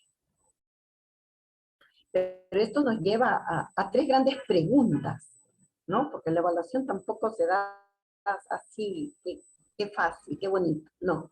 Nosotros vamos a responder tres grandes preguntas con esta evaluación, porque la evaluación formativa debe darse de manera continua durante todo el periodo lectivo, para lo cual se pueden utilizar las siguientes preguntas de manera secuencial. ¿Qué se espera que logre el estudiante? Ahí tenemos el propósito de aprendizaje. Este propósito lleva sus características del estudiante, la comprensión del desarrollo de la competencia y la situación a afrontar, que viene a ser el desafío o el reto. Y a partir de estos propósitos, el docente debe comunicar a sus estudiantes los criterios con los que serán evaluados y promover su comprensión. Miren, y esto no lo digo yo, esto está planteado y plasmado en la RVM 094 del 2020. Luego, la siguiente pregunta es, ¿qué debe hacer nuestro estudiante para seguir aprendiendo? Entonces, ahí es donde viene la retroalimentación. La retroalimentación está brindada por el docente porque puede darse de manera formal o informal, oral o escrita, individual o grupal, y se puede realizar utilizando diferentes instrumentos. Esta retroalimentación nos va a llevar a nosotros a ver los avances, dificultades y aquello que puede mejorar el estudiante. No se restringe a momentos específicos. El docente evalúa la efectividad de sus estrategias de enseñanza y las ajusta para atender mejor. Aquí venían las preguntas, ¿no? Como diríamos nosotros, la pregunta del año. Yo puedo retroalimentar a mis 20 estudiantes que atiendo en el día. Puedo evaluar las evidencias de 20 estudiantes en el día. Miren, esa pregunta yo no les puedo decir sí ni no, porque eso se adquiere en la práctica. En la práctica nosotros tenemos que ir imaginándonos cómo hacer para lograr que esta retroalimentación se cumpla para el bien de nuestros estudiantes. Bien lo dice, puede ser formal o informal, puede ser oral o escrita, individual o grupal. Porque cuando yo recibo las evidencias, que es respuesta a mis criterios de evaluación, las evidencias de aprendizaje, y aquí también hay algo que debo precisar. No todo lo que envían los padres ni nuestros estudiantes son evidencias de aprendizaje. Hay fotos, y las fotos no siempre son evidencias de aprendizaje. Pero eso me va a permitir a mí como docente ir viendo las dificultades que van siendo constantes, ¿no? Dentro de mi grupo de estudiantes. Yo tengo 5 o 6 que quizás no fui clara, porque la evaluación también es para nosotros los docentes. No fui claro en plantear mi criterio de evaluación, lo que yo voy a evaluar de esa evidencia. No he sido clara, no he sido claro, entonces allí se abre la puerta de que me envíen, que para nuestros estudiantes o nuestros padres de familia son evidencias. Ya cumplí, ¿no? Entonces, yo analizo, reflexiono sobre estas evidencias, sobre mi trabajo, sobre lo que yo he planteado, mis criterios, para que me respondan con esta evidencia y yo poder brindar esta retroalimentación, ya sea la de la escalera de Wilson o las preguntas reflexivas de Rebecca Nijovic, y yo puedo agrupar y sí puedo retroalimentar de una forma grupal. Pero no diciendo, Juan, tú te equivocaste en tal cosa, María, a ti te faltó esto, Carlos, mira, si tú puedes, ¿por qué no lo hiciste? No, la retroalimentación no va por ese lado. No olvidemos que nosotros tenemos que evaluar esa efectividad de las estrategias que hemos planteado y atender mejor a nuestros estudiantes, llevándolo a dónde, llevándolo a que asuma esos desafíos en esos momentos específicos o en su vida cotidiana. Eso es la retroalimentación. Y la retroalimentación, hay 4 tipos de acuerdo a la RVM 094 que nos han marcado, porque si uno se pone a ver cuántos teóricos que han validado la retroalimentación en la educación, nosotros nunca vamos a terminar de validar un instrumento que nos resulte para nuestra planificación curricular anual. De llevar a nuestro niño por ese camino, a nuestro estudiante por ese camino, por esa escalera que debe ir subiendo de acuerdo al ciclo, de acuerdo a la edad. Desde el primer nivel hasta el 8º nivel, que es la educación básica de un egresado, en esta educación básica. Y se me había pasado una pregunta. En fin. La otra pregunta es, ¿qué sabe hacer o qué ha aprendido el estudiante? ¿Ya? Miren, la primera pregunta es, ¿qué espera que logre el estudiante? La segunda, ¿qué sabe hacer? Y la tercera es la que les he hablado, ¿qué debe hacer para seguir aprendiendo? ¿Ya? Entonces, ¿qué sabe hacer nuestro estudiante? Está dentro de las evidencias de aprendizaje, el nivel de logro que alcanzó en la competencia, y esto está pues dentro de las evidencias que nos envían de las experiencias de aprendizaje, donde lo que demandan emplear son las competencias, lo que implica que no pueden ser afrontadas por periodos breves de tiempo, y que en la medida de lo necesario y lo posible reproduzcan o reflejan la realidad, ¿no? ¿Qué sabe hacer o qué ha aprendido el estudiante? Y aquí está, es parte de lo que les mencionaba en la tercera pregunta acerca de la retroalimentación. Yo tengo primero que resaltar en mi estudiante lo que ha logrado, lo que está haciendo bien, ¿no? Y llevarlo hacia ese camino del desafío, que él sí es capaz de hacer uso de sus demás capacidades para asumir esos retos, para asumir esos desafíos y darle solución a la vida cotidiana, a esos momentos de poder enfrentar situaciones, pero no solo de actuación, sino situaciones cognitivas.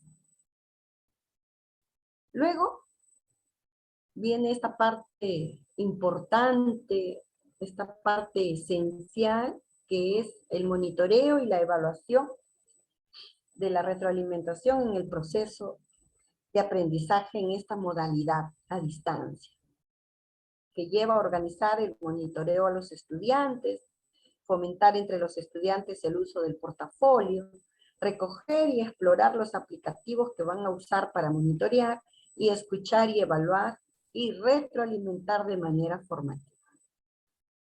Esto, ¿dónde lo encontramos? Porque esto no es que yo lo cogí de internet o que a mí se me ocurrió, no. Esto está sustentado en la RVM 093, que es la que da las orientaciones pedagógicas para el servicio educativo en la educación básica, que está desde el año 2020 y hasta la actualidad. Está vigente. El organizar el monitoreo a los estudiantes es una decisión personal. Es una determinación que nosotros lo hacemos dentro de la práctica y dentro de las normas técnicas. No porque sea mi decisión, yo me voy a salir de la norma. No, ya la norma está dada, pero el monitoreo a mis estudiantes lo determino yo, ¿no? En conjunto, en forma colegiada. No, el monitoreo de los estudiantes es igual que la escuela de Chincha Alta, igual a la que está en Alto Larán, igual a la que está en Chincha Baja, igual a la que está en Sunampe. No, este es un acuerdo colegiado del análisis de las normas que rigen la planificación, las orientaciones pedagógicas. Por eso está esta norma, que la debemos de leer, releer, analizar y reflexionar. ¿De qué manera yo distribuyo mi tiempo para monitorear a mis estudiantes? ¿De qué forma lo hago? Lo hago en una videollamada, lo hago en una sala Zoom, lo hago en Google Meet, o en tantas estrategias o instrumentos de las herramientas tecnológicas que podemos hacer uso, cada quien a cómo ha ido empoderándose del uso de esta tecnología. Luego también en todo momento nosotros debemos de fomentar entre nuestros estudiantes el uso del portafolio, porque es la suma de todo lo que nuestro estudiante va avanzando, ya sea por los cuadernos de trabajo que se dan desde 4 años hasta quinto de secundaria, o por aquellas actuaciones tecnológicas y virtuales que yo voy recopilando. Qué satisfactorio es decirle al padre de familia: señora, mire cómo fue su niño en su primera respuesta cuando le hice la videollamada en abril. Mire cómo en diciembre le hice la misma pregunta y mire cómo me la respondió. La felicito. No saben ustedes cuán gratificante, qué bonito se siente recibir eso.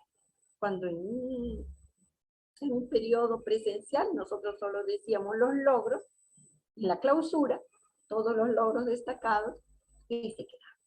En cambio ahora es esa parte subliminal que el padre se siente que como su maestra, su profesor, su profesora ha recopilado desde el primer envío hasta diciembre.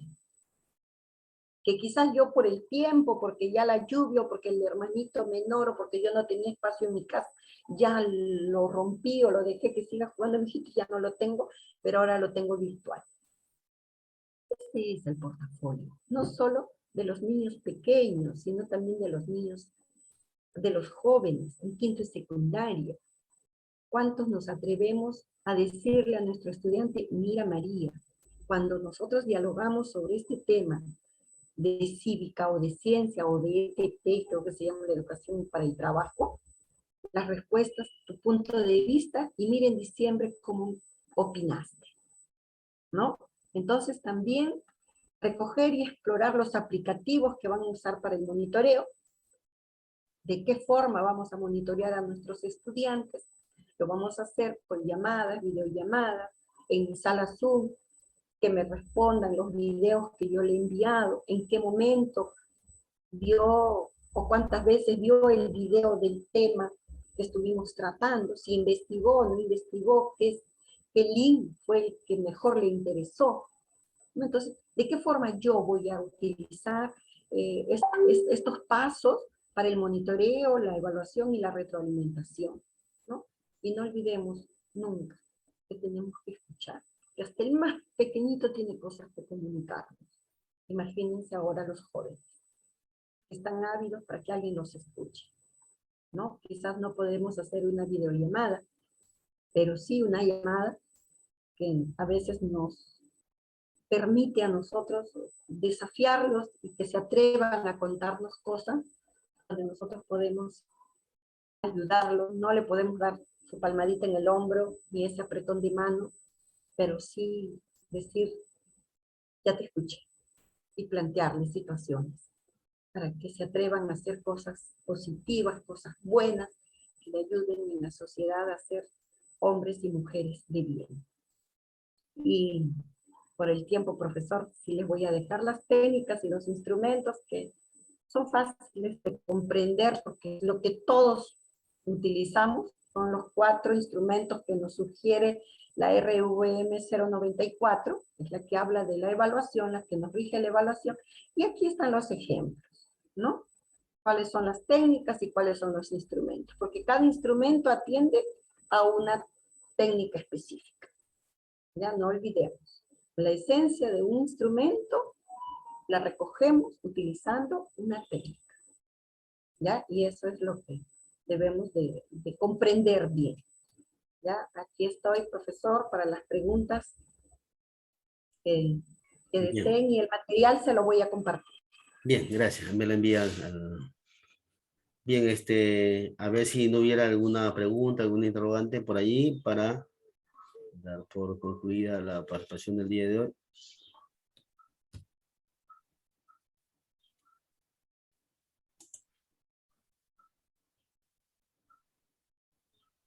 A ver. Como dicen, o han entendido todo o no han entendido nada. Yo creo que sí han entendido porque justamente si no, pues estuviéramos de repente preguntando o de repente cuestionando, ¿no? Pero sí, bien es cierto, todo es cuestión de práctica y lectura y sobre todo comprender la lectura, ¿no? Comprender lo que nos indica el reglamento y sobre todo leer el diseño curricular básico, que es lo fundamental, no es como la Biblia, ¿no? De la educación. Entonces, siempre leyendo todo lo que es el diseño curricular, atendiendo a elaborar la sesión de aprendizaje, la programación curricular, ¿ya? Y todo lo que se refiere a la construcción o elaboración de los instrumentos de evaluación, ya sea, por ejemplo, la rúbrica, que hoy en día mucho se utiliza, ya sea para la evaluación del docente mismo en el aula por parte del Minedu, así también como el docente en el aula a los estudiantes, obviamente, ¿no? Y definitivamente aplicando cada instrumento de evaluación a un determinado aspecto, ¿no? Porque justamente se habla de lo que es la rúbrica, básicamente se va a utilizar para los productos finales, ¿no? No vamos a utilizar de repente para una evaluación oral, pero lo más adecuado, ¿no? Para nosotros poder encajar bien y hablar coherentemente, siempre en educación básica, siempre se estila de que las rúbricas, que es lo que de que todo docente debemos dominar, elaborar nuestras propias rúbricas, elaborarlos, de repente contextualizarlo al trabajo mismo que se está haciendo, ¿no? Para llegar al propósito del área. Es por eso que la rúbrica es un instrumento de evaluación más certero y lo que más se utiliza hoy en día, ¿no? Y por allí puede ser la lista de observación, lista de cotejo, etcétera, ¿no? Entonces, eso es lo que todo docente, ¿no es cierto?, debemos de dominar. Bien, sí, maestra. Sí, profesor, es muy cierto. La rúbrica está demostrado o la han validado tanto que es la que mejores resultados se obtiene, pero cuando hablamos de un estadio ya concreto, a partir del tercer ciclo, ¿no? Pero en los primeros ciclos sí ya hacemos uso de listas de cotejo o de fichas de observación, ¿no? Entonces, aquí permítame que hay una coleguita que me hace una pregunta, ¿no? Dice que lo que he compartido dice que se pueden dar en una evaluación presencial, ¿no? Si no todos los niños hacen las actividades para casa, sino que también hay papás y mamás que son ellos los que le hacen las tareas a sus hijos. ¿Cómo evaluar virtualmente y obtener demostraciones de lo aprendido, ¿no? Sobre todo lo significativo. No olvidemos que esta evaluación formativa, en la que me he permitido compartir, es en tiempo remoto, porque una evaluación formativa en tiempo presencial atiende a otras características. Pero en estos tiempos remotos, esta evaluación formativa sí se da. Y algo un ingrediente principal que tiene esta evaluación formativa en tiempo remoto es que al momento de plantear los criterios de evaluación, el propósito que yo voy a lograr para ese día de mis niños, de mis niñas, especificando en el área, en el nivel inicial, ¿ya? Con respecto a los de primaria y secundaria si estuvieran aquí en la sala, pero en el nivel inicial, yo tengo que plantear muy bien el propósito de mi tema. Y una vez que yo tengo planteado muy bien el propósito de mi experiencia o de mi situación de aprendizaje, yo no le voy a decir a mi niño qué es lo que te voy a evaluar el día de hoy.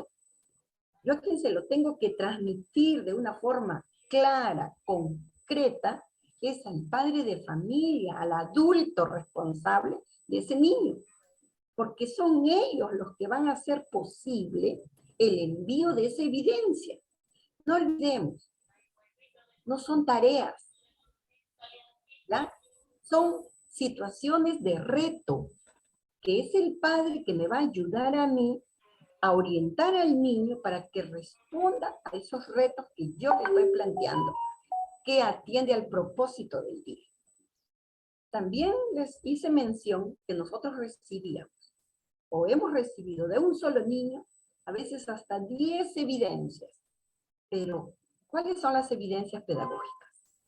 No olvidemos que nosotros tenemos que analizar todo lo que nos envían los padres con el criterio de evidencia. Yo tengo que seleccionar las que son pedagógicas y responden al propósito del día.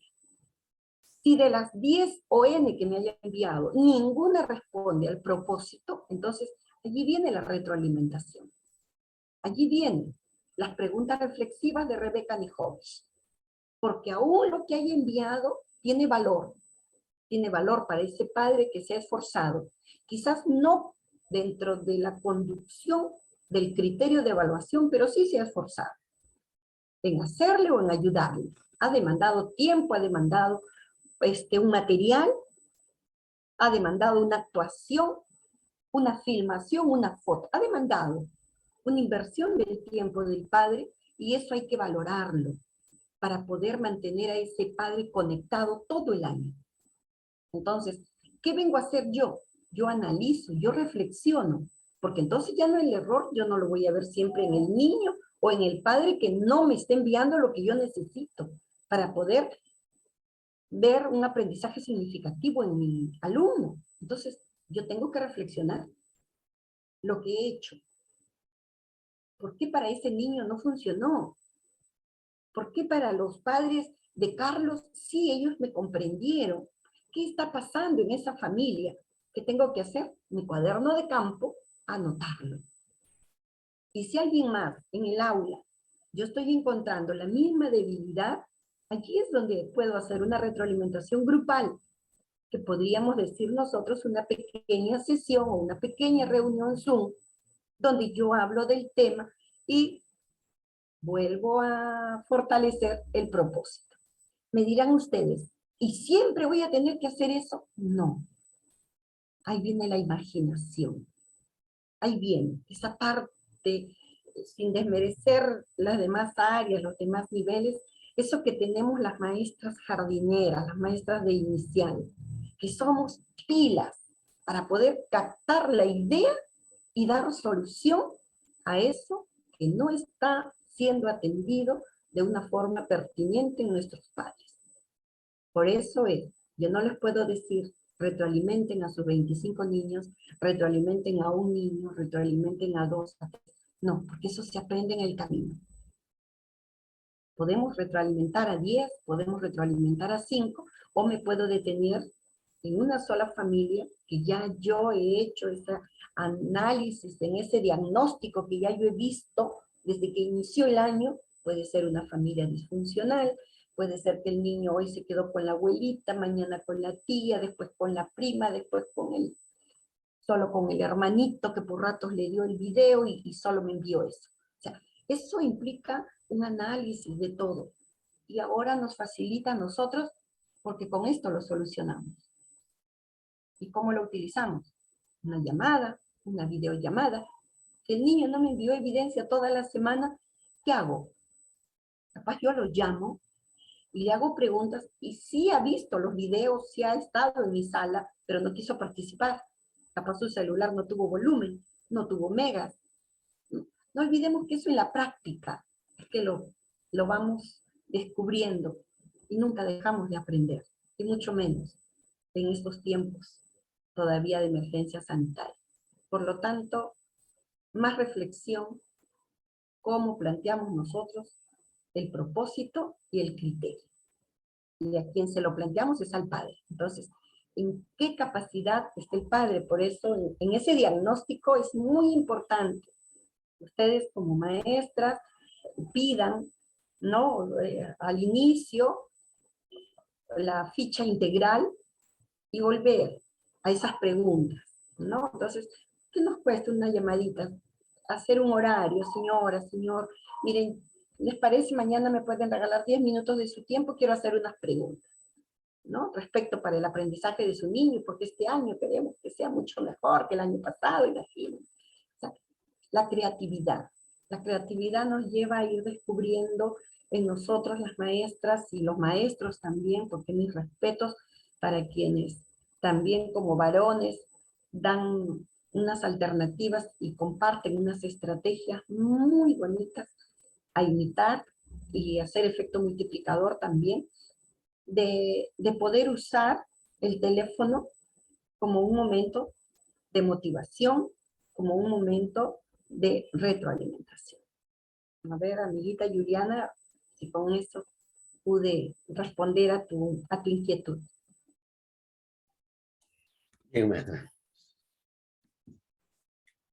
Bien, entonces, una vez más, agradecer a usted, maestra, por el tiempo, por compartir sus conocimientos, su experiencia y volcarlo y transmitirlo a los nuevos profesores, las nuevas maestras de inicial, los nuevos maestros de primaria, secundaria, etcétera, quienes poco a poco estamos preparándonos, actualizándonos sobre todo para asumir el reto, pues, que es la educación a distancia, en la cual parece que se va a repetir este año, no se sabe oficialmente, pero lo que sí sabemos es que debemos de alfabetizarnos digitalmente, ¿no? Todos los trabajos debemos de hacerlo de manera virtual, también prepararnos, y esto nos ha servido bastante, ¿no? Porque nosotros nos estamos alfabetizando cada día en las TIC, en lo que es el área virtual, ¿no? Entonces, muchísimas gracias, gracias a los participantes. Mañana nos encontramos igualmente a las 3:15 con el otro tema que se refiere a proyectos productivos, en lo que se refiere a la educación híbrida, todo lo que es el tema de lo que se refiere a la clase diseño de clases virtuales en aula invertida, asimismo en lo que se refiere a los temas de experiencias de aprendizajes híbridas, que eso que es digamos, son términos nuevos que debemos de manejarlo porque estamos involucrados en ese trabajo remoto, ¿no? Bien, muchísimas gracias por su loable participación. Nos queda agradecerlos y felicitarlos a la vez y a todos los presentes. Bien, entonces nos estamos viendo hasta el día de mañana. Bendiciones, paz y bien con todos. Cuídense mucho. Así bien. Así Bien. bien, muchas gracias. Bien. Así bien. Gracias a todos ustedes. Gracias. Hasta mañana. Bien.